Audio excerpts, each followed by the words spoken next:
दोस्तों, आपके अपने चैनल न्यूज सर्किल की एक और खबर पर मोहर लग गई है। जी हां, करहल सीट से तेज प्रताप यादव चुनाव लड़ने जा रहे हैं। यानी कि तेज प्रताप यादव को एक बड़ी जिम्मेदारी मिलने जा रही है।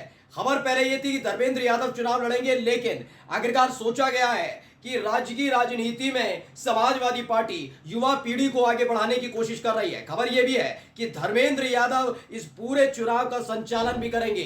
यानी धर्मेंद्र यादव पर बड़ी जिम्मेदारी होगी। और जो खबर हमने दिखाई थी कि चुनाव के बाद अगर टस मस होती है ये सरकार, तो धर्मेंद्र यादव एक बड़ी भूमिका निभाएंगे। आज की बहुत बड़ी खबर आपको बताने और दिखाने जा रहा हूं। नमस्कार, मैं हूं प्रज्वल गौतम और आप देख रहे हैं न्यूज सर्किल। हमने आपसे कहा था ना, धर्मेंद्र यादव सांसद ही छोड़ सकते हैं। मैंने आपसे यह भी कहा था कि उनको चुनाव लड़ाया जा सकता है। फिलहाल खबर यह है कि चुनाव नहीं बल्कि 10 सीटों पर जो विधानसभा का उपचुनाव होने जा रहा है, उसमें 2 लोगों को बड़ी जिम्मेदारी दी गई है।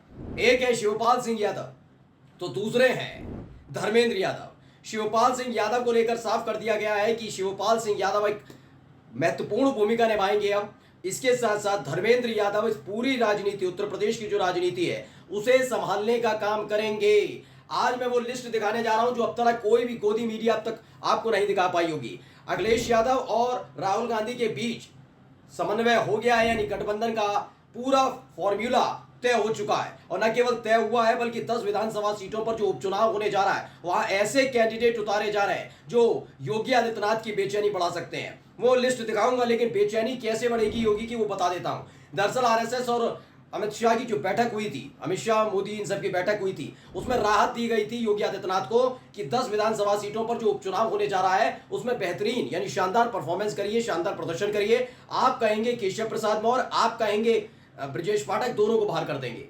लेकिन जैसे ही काउंटिंग की गई, समीकरण बिठाए गए कि यह होगा कैसे, क्योंकि सारे के सारे सहयोगी तो नाराज चल रहे हैं, चाहे अनुप्रिया पटेल हो, चाहे संजय निषाद हो, चाहे ओम प्रकाश राजभर हो, तो कैसे खेल बनेगा। आखिरकार बाबा ने सरेंडर किया कि नहीं, मैं पहले 2 सीट की जिम्मेदारी लेता हूं। और जिस अयोध्या के अंदर भारतीय जनता पार्टी की छवि धूमिल हुई, जहां बीजेपी का प्रत्याशी चित हो गया, पूरे देश के अंदर संदेश गया कि भारतीय जनता पार्टी का जो सबसे मजबूत गढ़ माना जाने वाला था, यानी कि जो जिसके आधार पर पूरा चुनाव लड़ा गया था, जिसके आधार पर यह तय किया गया कि इस बार तो 400 पार होगा, उसी में कैसे हारे, उसी अयोध्या की जिम्मेदारी खास तौर पर योगी आदित्यनाथ को दी गई है। दरअसल पहले जिम्मेदारी की खबर थी कि सारी सीटें संभालेंगे, लेकिन मिर्जापुर में मजवा सीट है जहां से निषाद पार्टी के जो विधायक थे वो बन गए सांसद। खाली हुई सीट, निषाद पार्टी अलग टेंशन दे रही है। लेकिन अनुप्रिया पटेल ने योगी आदित्यनाथ की टेंशन बढ़ाई थी कि शानदार परफॉर्मेंस तो मैं कर दूंगा, लेकिन करूंगा कैसे जब अपने ही साथी हमारे खिलाफ खेल कर देंगे, ये चुनाव हारे तो दिक्कत हो जाएगी। इसीलिए अपने पैर पीछे खींचने की कोशिश कर रहे थे। लेकिन आरएसएस और मोदी शाह ने कहा, एक काम करिए,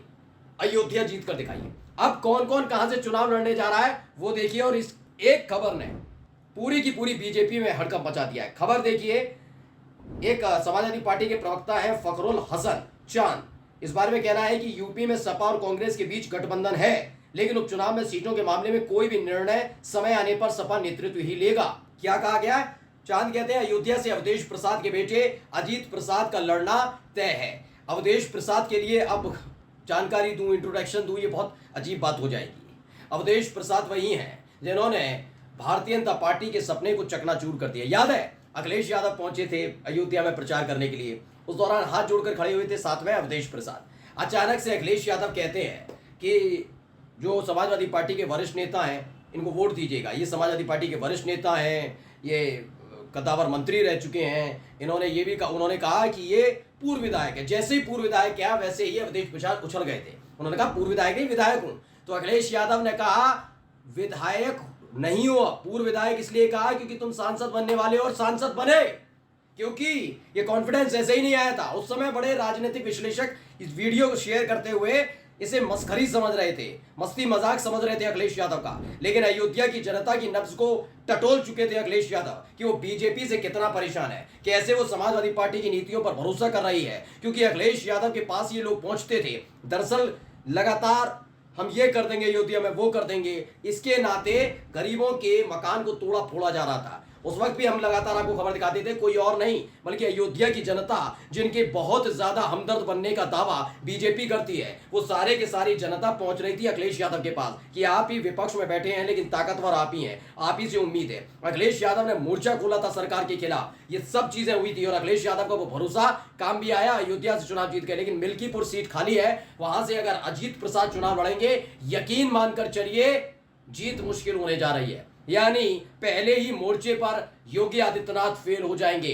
बहुत बड़ी खेल खेला गया, आपने देखा अयोध्या को लेकर कैसे बदनाम करने की कोशिश। मैं ये नहीं कह रहा, जो हैवानियत हुई बच्ची के साथ उसके खिलाफ सख्त कार्रवाई होनी चाहिए, होनी ही चाहिए, चाहे कोई आरोपी हो, किसी पार्टी से ताल्लुक रखता हो, किसी का भी करीबी हो।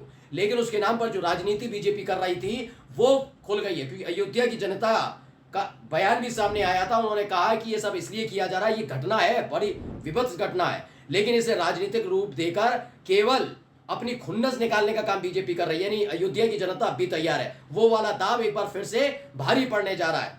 अगला देखिए उन्होंने क्या कहा है, करहल से तेज प्रताप यादव, करहल सीट से तेज प्रताप यादव चुनाव लड़ने जा रहे हैं। यानी तेज प्रताप यादव नेताजी और अखिलेश यादव की सीट से, परंपरागत सीट जो है यादव परिवार की, उससे चुनाव लड़ने जा रहे हैं तेज प्रताप यादव। अगर चुनाव लड़ते हैं तो इनको बड़ी जिम्मेदारी भी मिलेगी, इन पर जिम्मेदारी होगी खुद को पॉलिश करने की, आगे नेतृत्व करने की। उत्तर प्रदेश की कमान अब सीधे सीधे धर्मेंद्र यादव और तेज प्रताप यादव, आदित्य यादव के हाथ में आने जा रही है। आगे जाकर आपको खबर यह भी मिलेगी कि आदित्य यादव जब राजनीति में पदार्पण करेंगी तो महिला प्रकोष्ठ की पूरी जिम्मेदारी उनकी होगी। आगे खबर देखिए, अंबेडकर नगर से लालजी वर्मा की बेटी छाया वर्मा, यानी अंबेडकर नगर से लालजी वर्मा, अब ये दूसरे अग्नि परीक्षा है भाई। अयोध्या से देखिए अजीत प्रसाद यानी अवधेश प्रसाद के बेटे, दूसरी जो सीट मिली है योगी आदित्यनाथ को, इसे जीत कर दिखाओ, वो है अंबेडकर नगर। लालजी वर्मा का जबरदस्त परचम वहां पर लहरा और अब वो उनकी बेटी को टिकट दिया जा रहा है, यानी छाया वर्मा। और चुनाव अगर बहुत साल 2 साल पहले हुए होते लोकसभा की, बात अलग थी।